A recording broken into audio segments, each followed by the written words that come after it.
بسم اللہ الرحمن الرحیم۔ روزہ داروں کا جنت میں مقام۔ عن النبی صلی اللہ علیہ وسلم قال ان فی الجنت بابا یقال له الریان يدخل منه الصائمون یوم القیامت لا يدخل منه احد غیرهم یقال این الصائمون فیقومون لا يدخل منه احد غیرهم فاذا دخلوا اغلق فلم يدخل منه احد۔ یہ حدیث پاک بخاری شریف کی حدیث ہے۔ ترجمہ: نبی صلی اللہ علیہ وآلہ وسلم نے فرمایا کہ جنت میں ایک دروازہ ہے جس کا نام ہے ریان، ہے۔ اس دروازہ سے قیامت کے دن صرف روزہ دار داخل ہوں گے۔ قیامت کے دن اللہ تعالیٰ کی طرف سے روزہ داروں کا نام لے کر بلایا جائے گا۔ وہ اس دعوت پر کھڑے ہوں گے اور ان کے علاوہ کوئی اور اس دروازے سے داخل نہ ہوگا۔ پس جب روزہ دار اس دروازہ سے داخل ہو جائیں گے تو وہ دروازہ بند کر دیا جائے گا، پھر اس کے بعد اس دروازہ سے کوئی اور داخل نہیں ہو سکے گا۔ یہ حدیث پاک بخاری اور مسلم کی حدیث ہے۔ ایک اور روایت ہے، فی الجنتی ثمانیۃ ابواب فیہا باب یسمی الریان لا یدخلہ الا الصائمون۔ یہ حدیث پاک بخاری شریف کی حدیث ہے۔ ترجمہ: جنت میں 8 دروازے ہیں، ان میں سے ایک دروازے کا نام ریان ہے، اس میں صرف روزہ دار داخل ہوں گے۔ حضرت سہل بن سعد ہی کی ایک اور روایت کے آخر میں ان الفاظ کا بھی اضافہ ہے، وَمَن دَخَلَهُ لَمْ يَظْمَأَ أَبَدًا۔ یہ ترمذی شریف کی حدیث ہے، اور جو اس دروازے سے داخل ہوگا وہ اس کے بعد کبھی بھی پیاسا نہیں ہوگا۔ ایک حدیث پاک کے الفاظ ہیں روزہ دار کی فضیلت کے بارے میں۔ فرمایا فَإِذَا دَخَلَ آخِرُهُمْ أُغْلِقَ مَنْ دَخَلَ فِيهِ شَرِبَ وَمَنْ شَرِبَ لَمْ يَظْمَأَ أَبَدًا۔ یہ حدیث پاک سنن نسائی کی حدیث ہے۔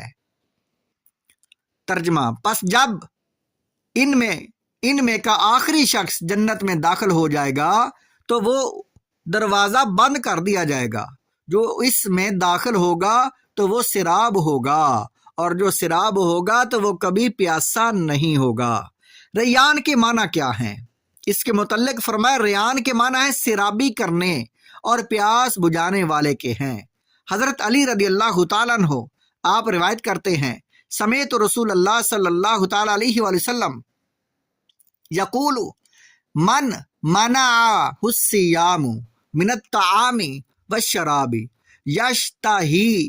یشتہیہ اطعمہ اللہ من ثمار الجنت وسقاہ من شرابہا۔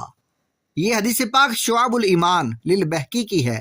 ترجمہ: میں نے رسول اللہ صلی اللہ تعالی علیہ وآلہ وسلم کو یہ فرماتے ہوئے سنا کہ جس شخص کو روزے نے ایسی چیز کے کھانے پینے سے روکے رکھا جس کو اس کا دل چاہتا تھا، تو اللہ تعالیٰ اس کو جنت کے پھلوں سے کھلائیں گے اور جنت کی شراب سے پلائیں گے۔ یہ حدیث پاک شعب الایمان کی ہے۔ اس روایت کی سند پر اگرچہ محدثین نے کچھ کلام کیا ہے، لیکن دیگر حدیثوں سے اس مضمون کی تائید ہوتی ہے۔ یہ حوالہ جات ہیں عربی متن کے ان احادیث کی تحقیق کے متعلق۔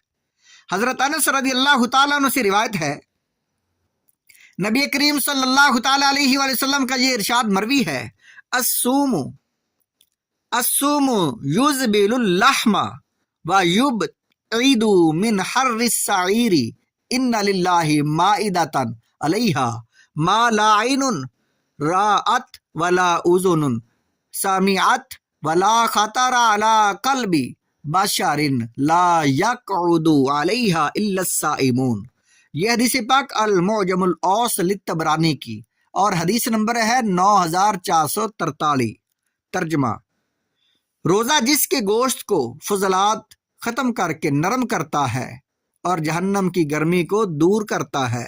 بلا شبہ اللہ تعالیٰ نے آخرت میں ایک دسترخوان تیار کیا ہے جس پر کھانے پینے کا ایسا سامان ہوگا جو کسی آنکھ نے نہیں دیکھا اور نہ کسی کان نے سنا اور نہ کسی انسان کے دل پر کھٹکا۔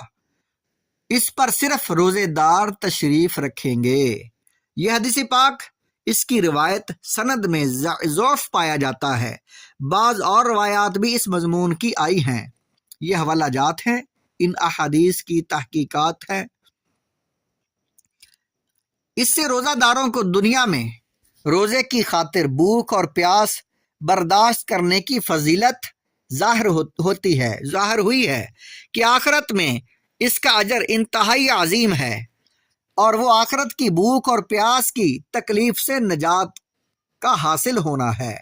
حضرت ابو ہریرہ رضی اللہ تعالیٰ عنہ کی روایت ہے، عن النبی صلی اللہ تعالیٰ علیہ وآلہ وسلم قال الصیام جنۃ وحصن حصین من النار۔ یہ حدیث پاک مسند احمد کی حدیث نمبر 9225۔ ترجمہ، رسول اللہ صلی اللہ تعالیٰ علیہ وآلہ وسلم نے فرمایا کہ روزہ ڈال ہے اور جہنم کی آگ سے بچاؤ کا مضبوط قلعہ ہے۔ حضرت جابر رضی اللہ تعالیٰ عنہ سے روایت ہے، نبی صلی اللہ تعالیٰ علیہ وآلہ وسلم نے فرمایا، قال ربنا عز وجل انما الصیام جنۃ یستجن بها العبد من النار وهو لی وانا اجزی بہ۔ یہ حدیث پاک مسند احمد کی حدیث اور حدیث نمبر ہے 14669۔ ترجمہ، ہمارے رب عز وجل نے فرمایا کہ روزہ ایسی ڈال ہے جس کے ذریعے سے بندہ جہنم کی آگ سے اپنے آپ کو بچا لیتا ہے، اور روزہ میرے یعنی رب عز وجل کے لیے ہے اور میں ہی اس کا بدلہ دوں گا۔ حضرت عثمان بن ابی العاص ثقفی رضی اللہ تعالیٰ عنہ سے روایت ہے، سمیت رسول اللہ صلی اللہ تعالیٰ علیہ وآلہ وسلم یقول الصیام جنۃ من النار کجنۃ احدکم من القتال۔ یہ حدیث پاک مسند احمد کی ہے۔ ترجمہ، میں نے رسول اللہ صلی اللہ تعالیٰ علیہ وآلہ وسلم سے سنا، آپ نے فرمایا کہ روزہ جہنم سے ڈال ہے، جس طریقے سے تمہاری قتال اور جہاد کی ڈال ہوتی ہے۔